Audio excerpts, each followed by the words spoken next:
looking at that question. Yes. For you, it might be your favorite question, but I don't like that question. Internal audit value can be described, according to me, can be described into these three very important ways: insight, objectivity, and assurance. An internal auditor does not have a daily routine because what I do today, I don't do tomorrow. Yes.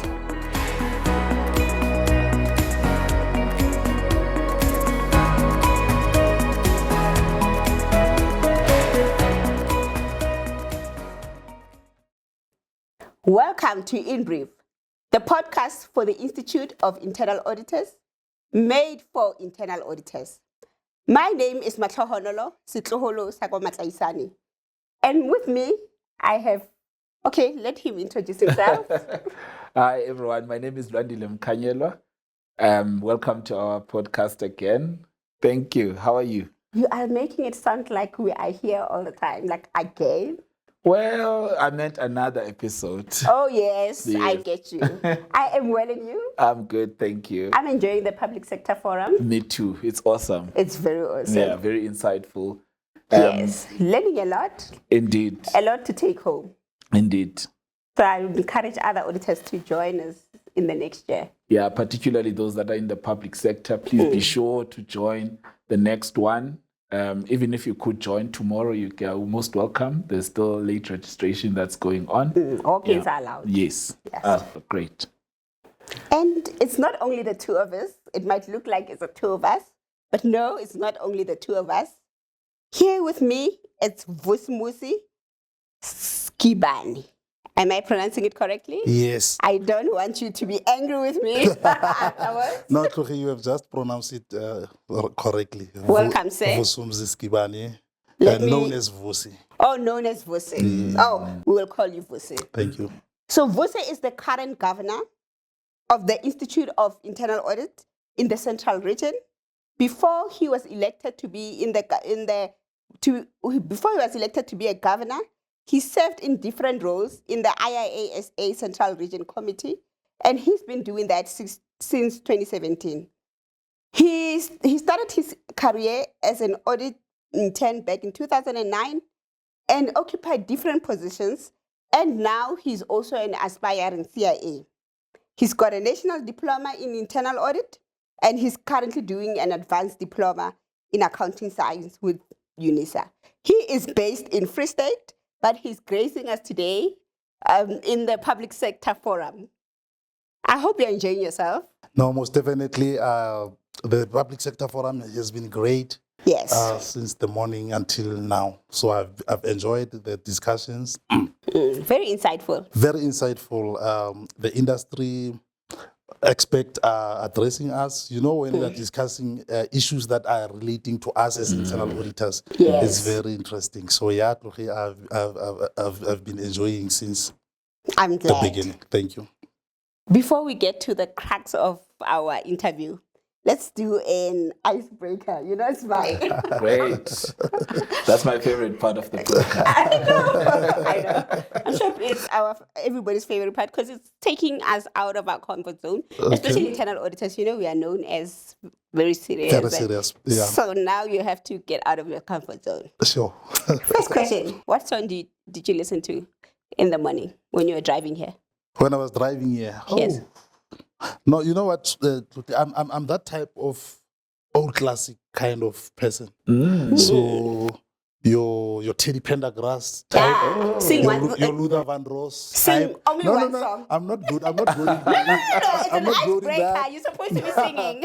So just two verses. My daughter. Your favorite one. My daughter will tell you, Daddy, no, you're not a good singer. Please don't sing. So we don't need. You're not gonna be nominated in some music award. Please remind me to do that before the end of this podcast. Trust me. Please tell him about me. No, you should definitely remember. So coming here, I was listening to B.B. Winehouse. It all comes down to love. I love that song. Oh, wow. I think by now my daughter knows it by heart, the way they listen to the song. I love it. Yeah, no, thanks. What do you do first thing in the morning when you wake up? First thing in the morning. Sure. It sounds like an easy question to answer, Yes. but let me just be honest with you. You know, when I first wake up in the morning, I wake up very early in the morning. Yes. First thing What that is I do, early? early would be 4:30. Oh no, that's too late for me. When I tell my colleagues I wake up at 4:30. I'm up at 3. Is it? So what I do is either I meditate. Oh, So you don't take a ask me, phone? Don't ask me what You it is don't that I check anything meditate. on your phone? No, first thing, you meditate. Oh, No, that's not good. yet. And then or short prayer, depending Yeah. on which one comes first. And then I'll come out of the bed and then maybe stretch my body. And then that's it. I love it. And then I'll prepare for my daughter. Help my wife actually in terms of preparing for our daughter for school. What time does your daughter wake up? 5.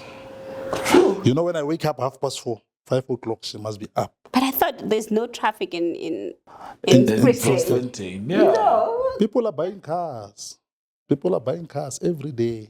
There's a lot of traffic. So the Ramaphosa No, the thing economy that it's rough is a rumor. It's not true. It's a myth. It's a myth. If you have traffic in Bloemfontein, then No, it's one of those things that maybe school, you must be at school 7:00. Oh, okay. oh yeah, So those are some of the reasons that we have to wake up by 5:00. I get you. And education is very important, you know. It's very, and it's very important for them to start now while they are young to true. learn to wake up early. Yes. Not true, so that they can become like me. Oh. The problem, waking up early, problem is by the time when people are very awake, You are tired. you are tired. That's true. Yes. Yeah, especially 5 if you're gonna PM. wake up at 3:00 in the morning. So 5 p.m., don't even ask me serious questions. Okay. That's just my downtime because Okay. I've been up for many hours. Okay. But yeah, tell me about yourself. Not your career, not your professional life. Tell me about yourself from your... Actually, this is also one of my favorite questions because it gives you a background about a person, Yes. where they're from, and their values, you know. But tell me where you grew up. You know, take me through Vusi as a teenager, Vusi as a young adult, and Vusi now. Not professionally. Okay. We'll talk about the professional one. Okay. You know, look at that question. Yes. For you, it might be your favorite question, but I don't like that question. Why? You know, much as it sounds easy for one because it's about me personally, but it's like I don't know where to start. But it's okay. I'll take you through. Yes. The younger Vusi. Vusi was born and bred in Bloemfontein. Oh. So went to primary school, Bloemfontein, high school, Bloemfontein. I grew up as a very disciplined boy. You know, I had a very strict dad. The type of dad that would say, if you are not at home by 8:00, don't 8 come p.m. home. Yeah, 8 p.m. Don't come That's home. too late, actually. Do you understand? That's too late. It's supposed to be 5. Yeah. But I get. So when growing up in such a house, so you are bound to be disciplined. So I grew up as a very disciplined. You know, when I tell people that I grew up very shy, they're like, no, Vusi, you shy. So I grew up very shy. I matriculated my matric early in the year 2000 at a school called Masego. I mentioned I was born and bred in Bloemfontein. Kokasi. Yes. Of course. Yeah, Kokasi at the area called Bloemanda Phase 2. It's around Coast State, Rocklands.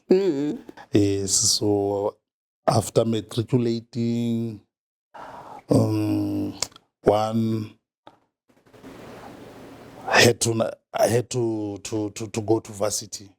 But at that time, remember when you are at school and you are young, you don't know which field to follow. So I was good in accounting, I must mention. Actually, I was not good. I was a hard worker. Yes. Yeah, I was that type of person who's a hard worker. So I was a hard worker. Accounting was one of the subjects that I passed with flying colors. So growing up, doing good in commerce, me and my crew would be like, what do you want to do when you are done with your school? Where do you see yourself? So majority of us would be like, no, man, we want to be CAs. We didn't know CAs then. We thought CA... It's the only... Yeah, it's the only thing that is aligned to accounting. Yeah. So then we matriculated. You know, after matric, I wanted so badly to move away from Bloemfontein because I grew up there. My primary school was there. High school was there. So I wanted out because I had a strict dad. And I'm a teenager.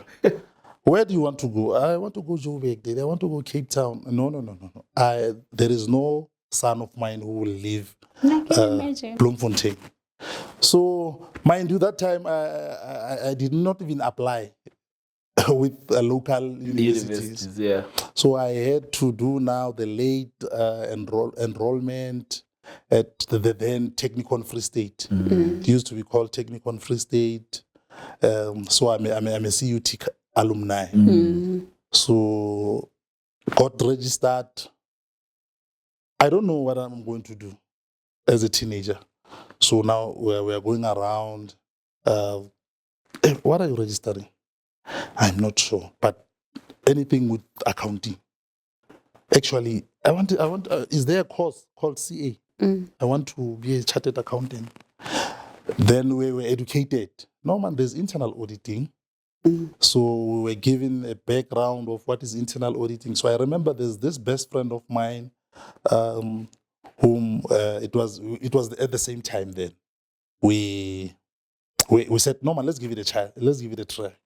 We enrolled, we registered for this internal auditing. And then along the way, we found the course to be very interesting. So yeah, that's me growing up. Why do you think it's a? Because you said you don't like talking about it. What part of your childhood don't you like talking about? You don't have to dive deeper. You can just summarize. You don't have to go into the details. Which part I didn't like talking about? No, I don't think there's anything that I would say I don't want to talk about while I was a teenager. I was a teenager like any other boy growing up in the township. You know, most when you grow up in the township, you would go with Mapantsula. And I grew up during that era of Mapantsula and stuff. But fortunately, I didn't qualify then because I couldn't dance the Pantsula child. It saved you. And do you know, I wanted to fit in. And to such an extent that when the crew that I was associated with then started smoking a cigarette, I'm not a smoker. Yes. But then when I was still growing, I wanted to fit in. I said, man, let me try this thing. But it failed dismally. I said this was not for me, but I think it really saved me from that. So other than that, I don't think there's anything that I can say. I could say. No, I'm very shy to talk about. I know. I also grew up from Eka. Seriously, yes. I grew up in Eka, so it's very memorable. Looking back, I'm like, I don't know how I survived. and funny enough, when I was growing up and when I was a teenager, they gave me a name, Trompis. That's a fancy name. I said you can dance. Then most of people are asking me, where did that name come from? Where did it come from? I have no idea. Okay, Trompis. Okay, I like the fact that you mentioned that you grew up in a township, right? Because there's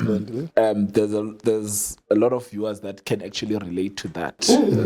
As someone who's listening now, who's watching now, I also can relate. Yeah, of course, we can. I also grew up in a township, so. And there's also many other people who are still growing up in townships who are listening to this or watching this that can actually relate to your story. So I'm happy that you mentioned that.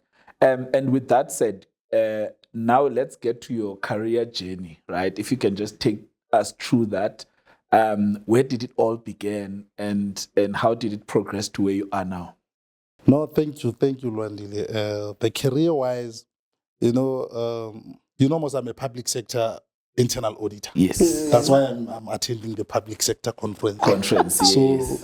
my career journey in internal audit commenced back in 2009. Like you indicated when you were introducing me on my bio at Tlhogi. I was appointed as an audit intern. And during that time when I was appointed as an audit intern, I wanted to go back to varsity and further this diploma that I had then. My friend were continuing with their studies. They wanted to do what we call then BTech. So unfortunately, my father passed on. Okay. So he was like my financial. Yes. Yeah. Understandably. So then I had no choice. Then I said, you know what? Let me focus now on this internship. Yeah. Then 2009, I commenced my internal audit profession. Appointed at one of the public provincial departments, Free State Provincial Department. And then the following year, which was now 2010, the contract ended, but they extended it. But while on the extended contract, a permanent appointment came in. That came as a result of obviously dedication, timely opportunities which were granted then. So yeah, I then I moved on, and then I was appointed as an assistant director then. So throughout my career as an assistant director, there were instances, if not correct, 2013, 2014, I was appointed to act as a deputy director, where we were assisting now the municipalities in terms of compliance with the MFMA, your section 65 of MFMA. Then came back to my role, and then I was given again an opportunity to act as a deputy director. So those were the roles which now shaped and built me to be the person that I am today. And I like that you also mentioned that you're a public sector auditor, right? Yes. And there's often a narrative that private sector auditors are exposed to more than public sector auditors. And there's often a misconception that you wouldn't work as hard, right? Which I obviously don't believe, but what would you say to that? No, thanks, Lwandile. That is one of the misconceptions that people had out there, because now remember, there's that misconception actually, apart from internal audit as a function, that all the public sectors, those people are lazy. So that's not true. Remember, as public servant, we provide service. Yes. So as internal audit, we need to ensure that the controls which are within the public space are efficient and effective in order for the public sector to provide the service to our people. Yes. So that is just a misconception. And I mean, as time went, I think it's clearing up now. Yes. Because we are almost on recognized almost at the same no 100% level. So you said that you were born and bred in Bloem, went to schooling in Bloem, you went to do your diploma in Bloem. If your dad did not say you are not moving away from Bloem, if you had an opportunity of relocating, where would you go? And what would you be today Would you be utrompisi? No, Maybe you would have released an album, you know? no, I think Tropis would have left in Bloom. But where would you want to relocate? Or at the time, what was your thinking? Where would you want to be based, and what would you be now if you had followed that dream? Is it a dream? Correct. Then it was your dream to move away from Bloom. Yes. Remember those times, everyone who just completed matric and then parents granted permission to move away. Johannesburg seems to be the destination. Yes. People wanted to go to Wits. People wanted to go to Rau. At that time it was still called Rau. Yes. You know, when you're asking me about that, my younger sister, I forgot to mention that I'm the second born in a family of 3 kids. So I've got 2 sisters. Yes. So the last one, after completing the matric, wanted to go to Wits. Yes. So I am saying to her, do you think your dad will agree? Because remember what happened to me. She said, I'm going to go forcefully to Wits. Last born. Yeah, no. You know what happened? She went to Vets. Yes. No, that's Bloemfontein. That's Bloemfontein. So, yeah, I also wanted to come this side, Wits, Rau, and then, but still, in terms of qualification, I wanted my CA. I wanted to be a CA. So perhaps I would have maybe still maybe now you have joined to join the internal audit. I'm just hoping. Oh, being an because external that auditor. Time I want to be a chartered accountant, Lwandile. So I think the internal audit profession called you then. It called me, and you know what? I don't regret. Yes. Yeah. Oh, that was my question. I'm comfortable. That's good to hear. Because my thing was, if you are regretting it, why are you not leaving? No. I love this profession with passion. That's good to hear. Okay, and then I just want to ask you about to you, what is internal audit? Like, how do you think it is perceived, right, by other people? Maybe take us through first. To you, what does it mean, right? Yeah. Then we get to the perception of other people of internal audit. Sure. I was going to say that actually, to say your question it involves 2 questions, but in one sentence. Yes. That's fine. To me, what's internal audit? Apart from the definition, there is no internal auditor who you can ask what is internal audit, and then you're expecting a definition of internal audit. But your question to me to say to me what is internal audit, in a very simplified manner, to me internal audit it involved identifying a risk that might seems to be negative in terms of assisting the organization to achieve its objective. That's number 1. Number 2, what is internal audit to me? It is a catalyst for improvement for your GRC, governance, risk, and control.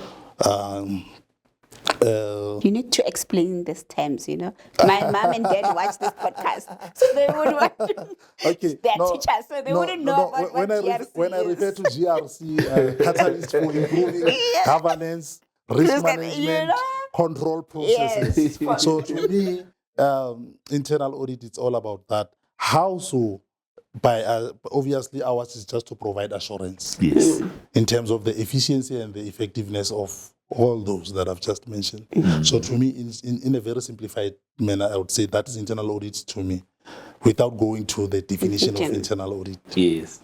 And how do you think it is perceived, and what do you think it can benefit any organization? Question number 2 again on the other question. Yes. Let's start with how people perceive it. Yes. You know, there's so many misconceptions about internal audit. People will tell you that internal auditors are box tickers. Checklist. They just do the checklist. Yes. Internal auditors are the police of the organization. They will tell you that internal audit do you understand? It's a watchdog of management. We are being called by different names, Lwandile, and do you understand? So those are the misconceptions that we need to clear. Yeah. And I'm happy that you are asking that question during Internal Audit International Awareness Month. Yes. So as internal auditors, it's our role and responsibilities to advocate for what is it that we are doing actually as internal auditors. So yeah, there's that misperception about us. And then your question, it further says, how can internal audit benefit the organization? Yes. You know, when it comes to that one, Lwandile, what I can say is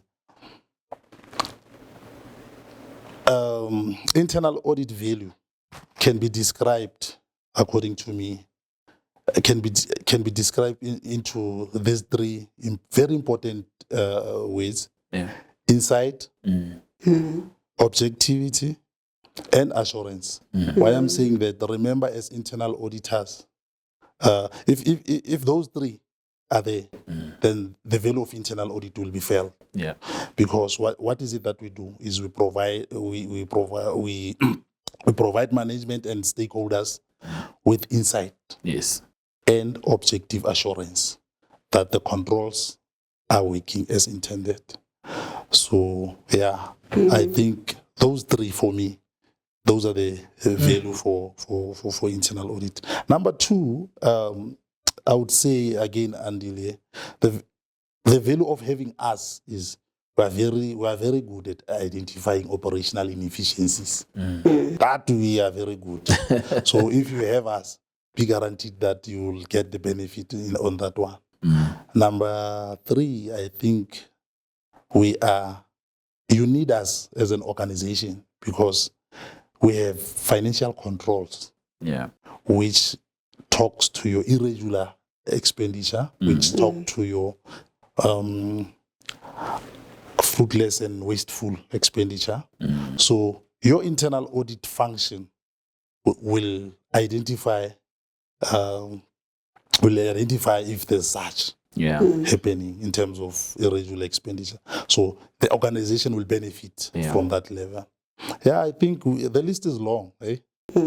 So riddle time. I hope you are watching past podcasts. Let's test that. Yes, He watches the podcast. Oh, he will watch only his own. And if he has not watched the past episodes, then he'll be forced to go and watch them because we are not giving him answers. You know, before you go to your riddle, let me just put it there as a disclaimer. I'm not good with those. No.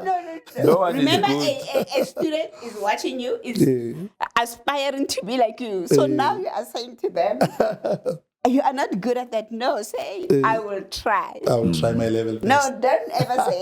You must display a can-do attitude. Yes, remove the negativity. Okay. Now we are motivating him. Presenters tend motivators. Yes. Yeah, no, that's true. That's true. First question. What has many keys but can't open a single lock?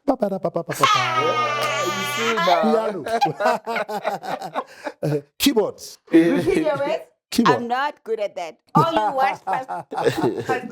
No, I haven't. You know, I tried with the past chair, but I saw it was too long. Then I couldn't finish. I said, you know what? I need a day. Just say it. I need Too long. I need a day to watch all these podcasts. Remember why I'm saying it was too long? Yeah. We are always busy with something. So there was something which was saying at that time, if you finish watching this podcast, there's a certificate for you. I don't know if that's the case. It's CPDs. So I said, you know what? You let get me 1 quickly hour. get this CPD fast. But I could not. So, yeah. Where does today come before yesterday? Where does? Today come before yesterday. By the way, one of the board members wanted me to ask this question again when we were doing Where does today come before yesterday? Yeah. Where? Please save it from my misery. Where does today come from? In a dictionary. TY. You see, when I say I'm not good, So let's go back to the questions. You mentioned that you get so busy, preoccupied with audits, audit projects, everything, yeah. and you forget to watch the podcast. But just take us through what an internal auditor does. Like a day. I mentioned that my parents watch this podcast. I always send them links. They are pensioners, so they need some extramural activity. So please tell them what I do for the day. When I say I am busy, Ish. what does my day entail As an auditor. as an auditor? Because they wouldn't understand. Like I Yes. said, they are teachers, both of them. So, they were teachers because Okay. now they are pensioners. Okay. Take them through a day of an auditor. No, thanks for that question. You know, as you have said, I'm the current regional governor. Yes. So last year we had this event for the student where we were making awareness and giving them the latest developments in terms of the profession. So one of the presenters from the committee members had to take the students to be, how does it feel to be an Take a internal girl auditor? child to school. So I'm trying now to think the presentation that my committee member was saying so that I can answer you. But it's not here. Good. All right, no, it's good that it's not here because it would be a copy and paste. Exactly. So to answer that, let me start by saying to you, Tlogi and Lwandile, an internal auditor does not have a daily routine Yeah. because what I do today, I don't do tomorrow. Yes. What I do on Unfortunately. Wednesday is not going to happen on Unless you are Thursday. ticking the box. Unless you are doing what is a misperson, you are Yes. ticking the box. So a day for an internal auditor, like I've said, ours is to provide insight as part of value proposition for the institute or for the profession as a whole. So a day for an internal auditor, it's to provide or to offer insight to stakeholders, depending on the type of insight that you'll be providing. A day for an internal auditor, I would say, we are very busy, man. We are very busy. But you articulate what is this business? What do we- an auditor on a daily basis. Remember, we're dealing with different projects, so the approach is not the same. Although we have the methodology, but the Yes. functions are not the same. True. So today I'm busy with my recommendations for management. The next day I'm busy with the draft report. Next day you're fighting Do you management. understand? Yes, I'm waiting for the management response so that I can see what is it that they are fighting. Do you understand? Today we are busy identifying risk. Yeah. We are evaluating the processes to ensure that controls are in place. This is daily now. To someone else, this might sound to be something which can need days Yeah. to be done, but to us, it's our daily bread. True. You said. Yeah, to us, it's our daily bread. Remember, on a daily basis, internal audit must develop procedures. On a daily basis, internal auditor must execute audit programs. On a daily, internal auditors must capture on the software your ICL, your teammate on a daily basis. An internal auditor must arrange for meetings, entry meetings, exit meetings.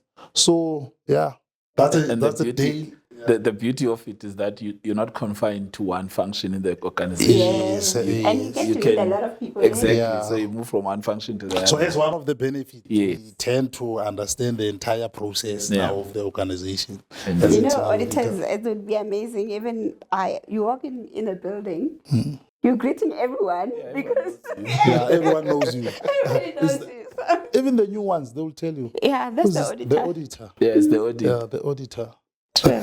So, mom and dad, Si busy, man, really busy. Yeah, no, sit busy. Money, we are developing audit program. Yes. Yes. Okay, we so are in- drafting draft report. We are fighting. Yes. So in line with our theme, going back in time, so I'm just going to read this article. So according to Springfield ma.gov, internal audit started before the 15th century, where kings and merchants would be employed to detect or prevent theft, fraud, and other improprieties. Right, so that's what the article says. Seeing how internal audit evolved from the 15th century to where it is now, Sure. would you say internal auditors are fraud investigators?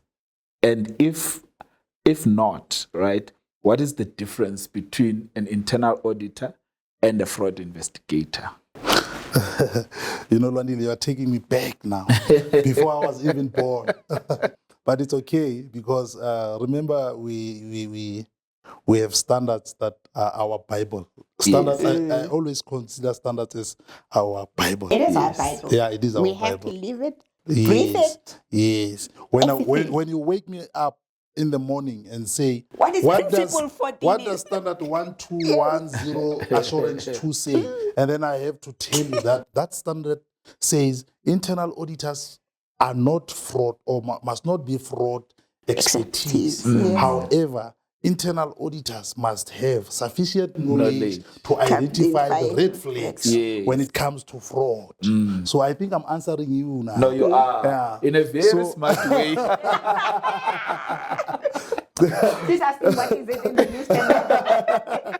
So yeah, Lwandile, as internal auditors, we are not the fraud investigators.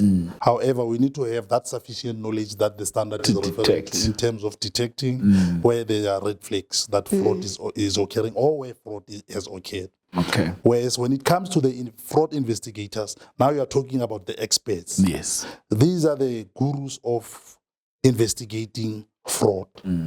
They investigate fraud in depth. They assess, they analyze, they do everything.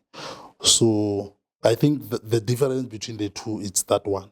Ours is just when we are evaluating our controls, we can be able to detect fraud. Yeah. In that way, whereas after detecting the fraud, you cannot be expected to do the investigating, because You don't would have those then expertise, recommend a fraud investigation to come in and do that. Otherwise, we'll be taking chance. Yeah. True. Okay. I want to change and now ask questions in a different way. I'm sure you know myth or fact. Nothing about riddles. So Vanderbilt University Medical Center Office of Internal Audit gave us a few myths and facts about internal controls on their website. And this is an opportunity to discuss them. When you say it's, so the rules of this is, you explain why do you think it's a myth, why do you think it's a fact. Okay. First one, Vusi can sing.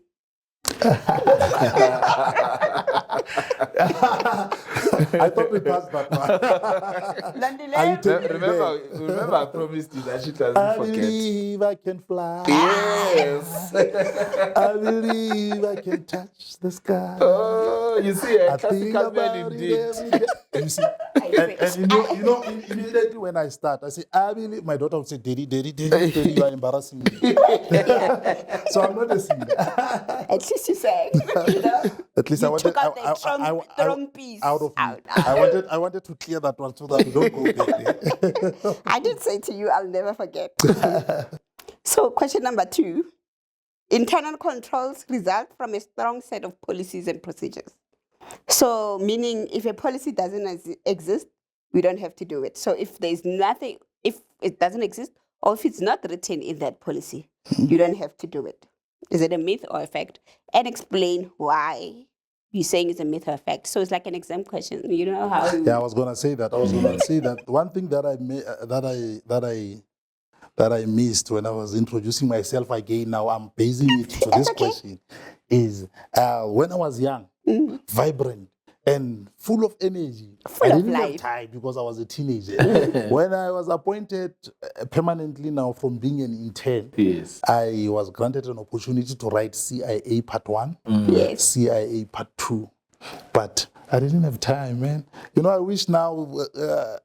So that's a fact. No, Not no, a no. myth. I'm coming there. I'm coming there. You are asking me multiple choice CIA questions, and they are very tricky. No, but They are very you are tricky. an aspiring Yeah, CIA. I am. So let's try. I'm gonna write it. I'm gonna do it. Let's try, and Aline will give you feedback whether you Yes. should go and write or not. She You watches know- the podcast. Yeah, no, it's fine. It's fine. Let me leave it.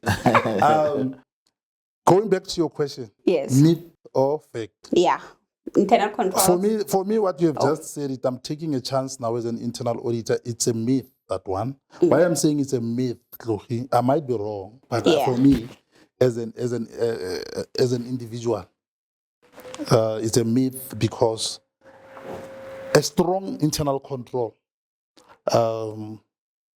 is informed by a strong control environment. Yes. Yes. A control environment. If you have a strong control environment, then you will have a strong controls.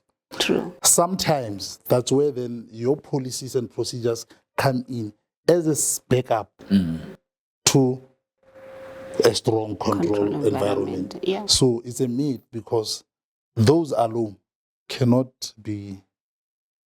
Yeah. So it's a myth. So a policy can be on paper, Yes. but it doesn't do anything. It doesn't do anything. It can't live outside the paper Yes. if the control environment It's is not not intact. good. Yes. He's I right. like that. He's right, because you can imagine in an organization Yeah. where there's just policies and procedures for every section, for everything. Yeah. But then there are no internal controls Yes. implemented to ensure that. So a good control environment with best business or organizational practices, I think then there you have a strong control. Then these come as a support.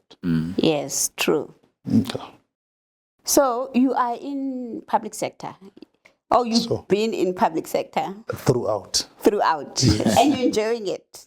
I'm enjoying it. Yes. I can say that. So is it a fact or a myth that in public sector, internal controls are all about finance and accounting and nothing else? We do what the Office of Financial Affairs or the Department of Finance tell us to do. Then it means we will have a collapsed government. Is it a myth? If our focus was only on financial controls, is that your question? Yes, financial or 100% myth. Yes. Yes. No, it's a myth. Why I'm saying it's a myth is, remember, as public sector internal auditors, we are, like I've earlier said, we are dealing with different environment and we are different departments. So controls cannot only be based on financial controls. Remember, we have your preventive controls, which talks to your safeguarding of assets. Yes. We need to safeguard assets. Yes. There is no financial. So safeguarding of assets, it can be me and you are the asset in the organization. Yeah.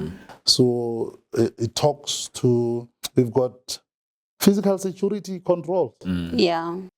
Access control. Yeah, access controls. We've got financial controls on themselves. They do play a very critical role. Yeah. Like any other controls, though, I must say. But the focus, it's not just them. on. So those are just some of the controls that I'm showing you that as internal auditor in the public sector, we do focus on.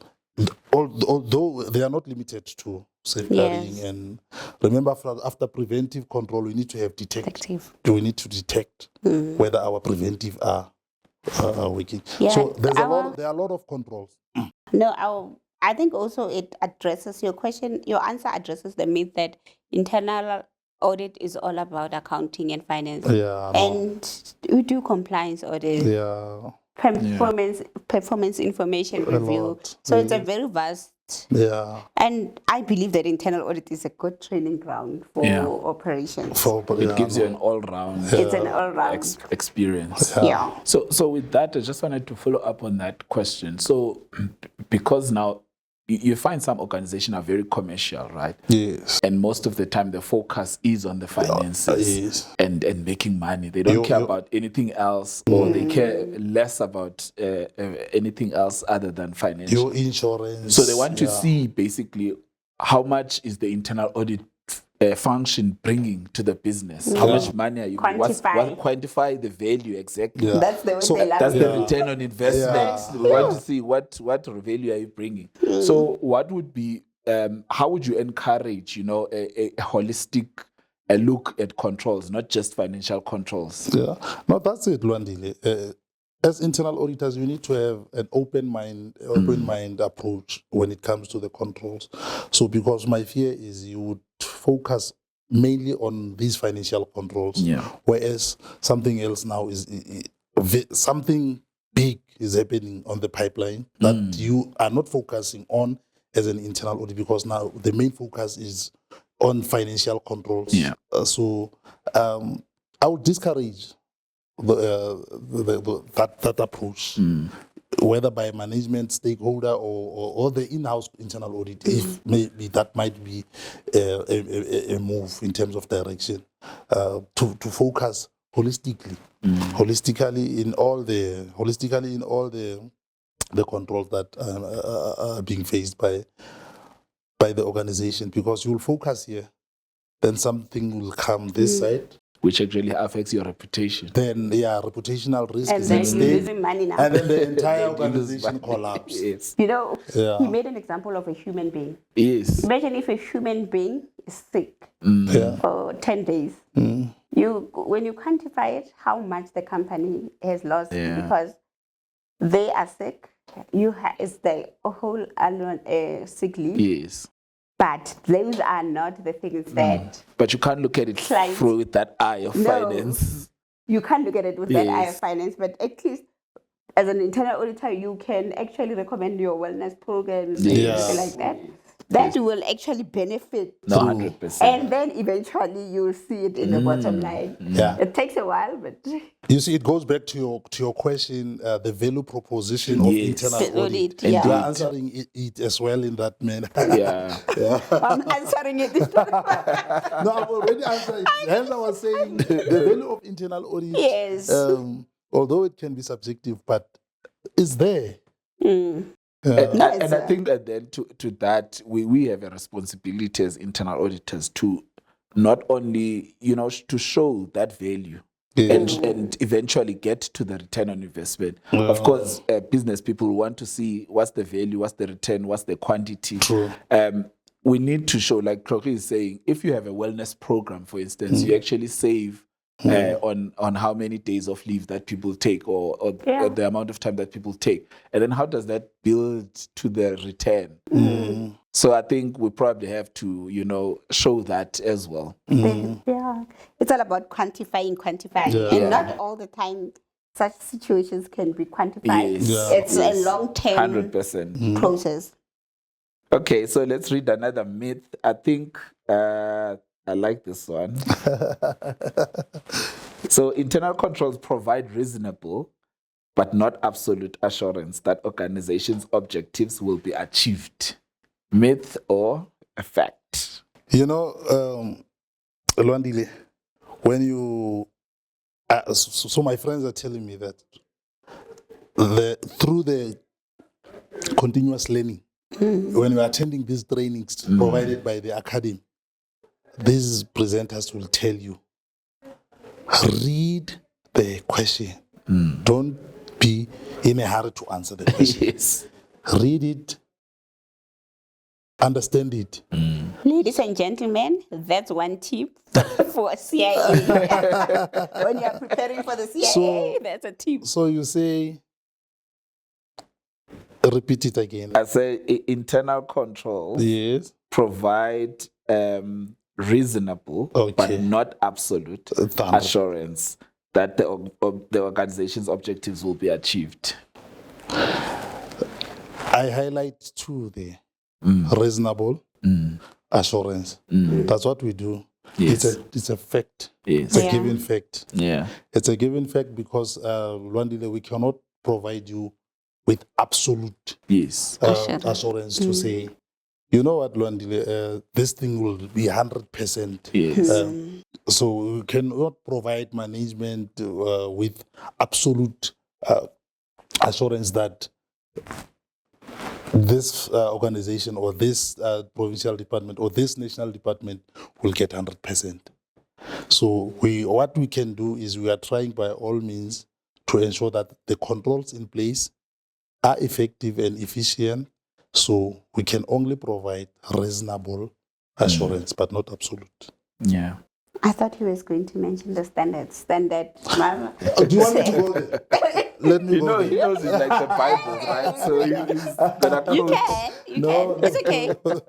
No, let's leave the standard for that. Okay. We are moving to the new standards now. So principle. So yeah, we are busy now with focusing on studying these ones. So So next time he's going to be telling us principle 14 is talking about managing objectivity. Next time I will be telling you that. Tlogi, do you know these standards have five principles? 52 standards. Next time I will be discussing that. Please. Okay, let me read this last one from my side. Okay. Internal controls are a necessary evil.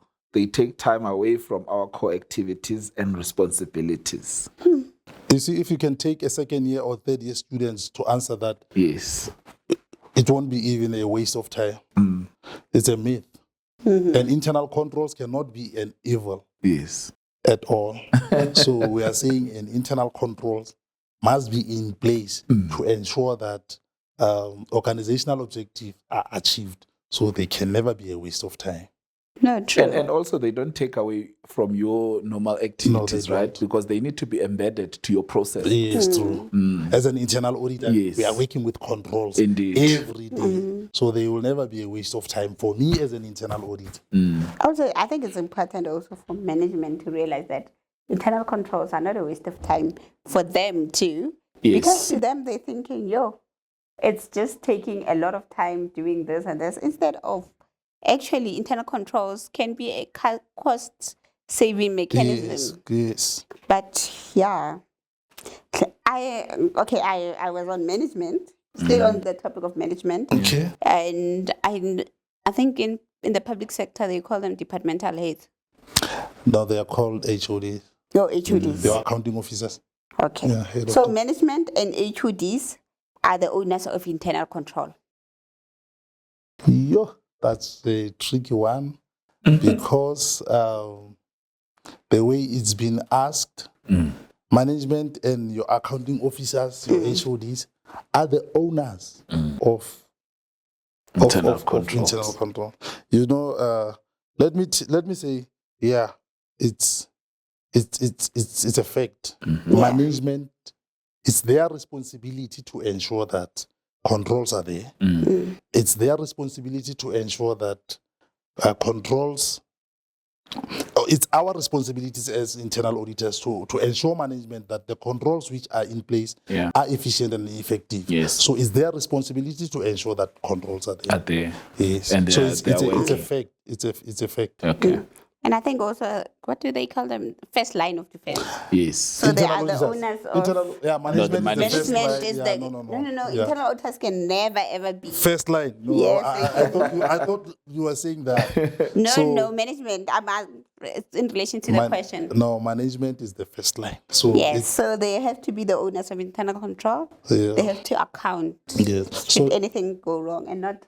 Where were the auditors? So we will jump from the third line of defense to ensure that your controls, your first line defense, as a third line of defense, we are saying the controls are efficient and effective or not. Then we provide you with recommendation how to ensure that. And just quickly speaking about the 3 lines, how do you then guard against a threat to independence of your third line, right? Vis-a-vis adding value to the organization, because normally they would say you don't just identify issues, you must come up with solutions. Yes. But how do you make assurance. sure that does not threaten your independence? As an internal auditor. Yes. As an internal auditor, how do you measure independence, Lwandile? It's very important.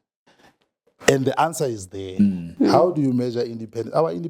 Our independence on its own, it's a beneficiary to the organization because it is measured by our reporting line. The QR reporting. So functionally, we don't report to anyone in the organization. Yes. So that's answering your question. But on a day-to-day administration-wise, yes, we report to. So I think that on its own, in terms of measuring the independence, it cut against what you are asking. Yeah. So I think it addresses that question. Okay. Our independence in terms of reporting line, functionally and administratively.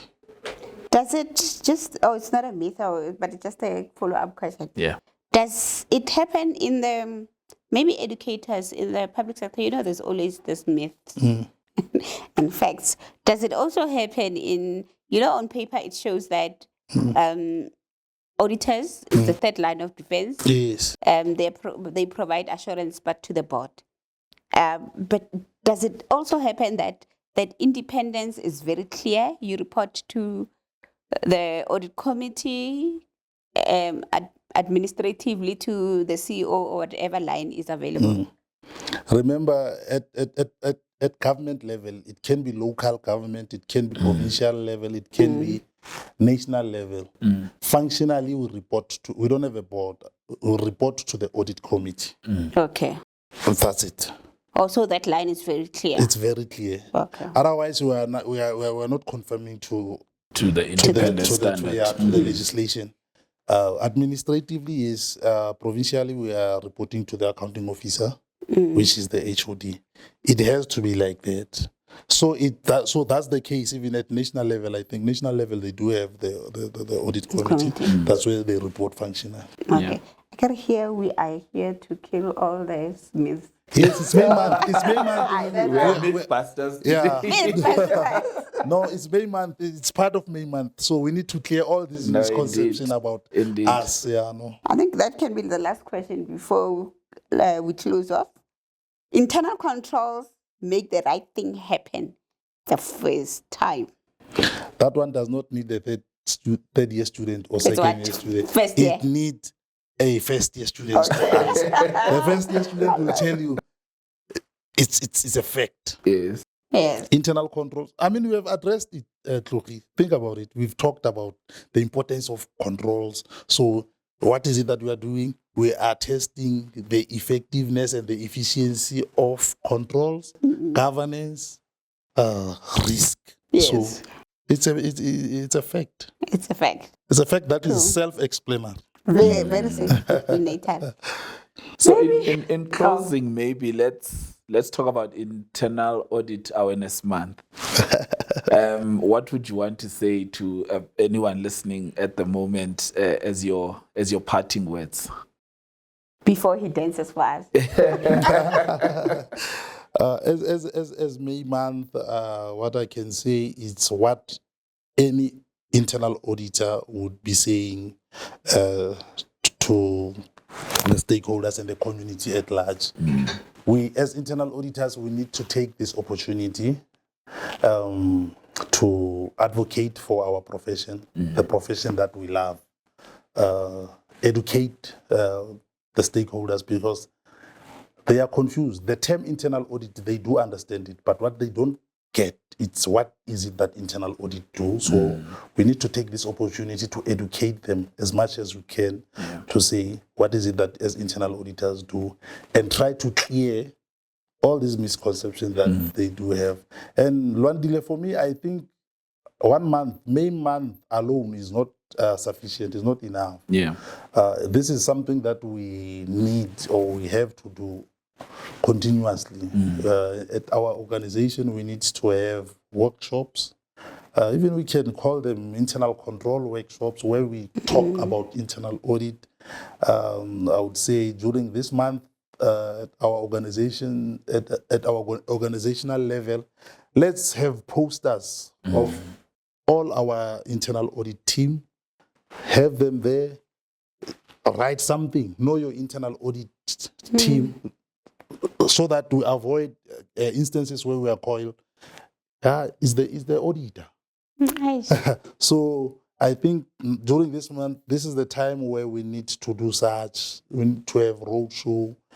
We need to have, at regional levels. It's a pity that we just recently held our breakfast networking session last month. We were actually supposed to hold it this month. So those are the things that we need to do during this month. But I think he's raising a good point when he says it needs to be something that is done every month. But I think also the Institute has given us this month to make our clients aware of internal audit. But I don't think when they were thinking about that, they actually thought we will be advocating for internal audit because it's our job every day. Yeah, so why are we not advocating for it every day instead of waiting for May? Does it mean that if you are waiting now, if you are in the conference now, so it means that you don't have the time? Does it mean that you will have to wait for next year, May? Do you see? But thank you. The producer is showing us the time. Mr. Skibane, thank you very much for your time. It was lovely to meet you and talk to you. Yes, I hope you enjoyed yourself like we did. Unfortunately, time is the enemy. When I came here, I was nervous, but I'm honored. I'm honored. I was invited to this INbrief podcast. I really enjoyed myself. Okay, thank you. Yeah, no, thanks a lot. So you can dance for us. After this. After this. Okay. After this. Ladies and gentlemen, that's your episode of INbrief podcast for the Institute of Internal Auditors. We are broadcasting from the Public Sector Conference. Thank you very much. Please do attend the next one if you missed this one. There's also be another conference later on in the year, the national conference happening around August. Please do look out for that. And any other activity that the Institute does, please be on the lookout for that. Thank you very much. Until we see you next time. Bye.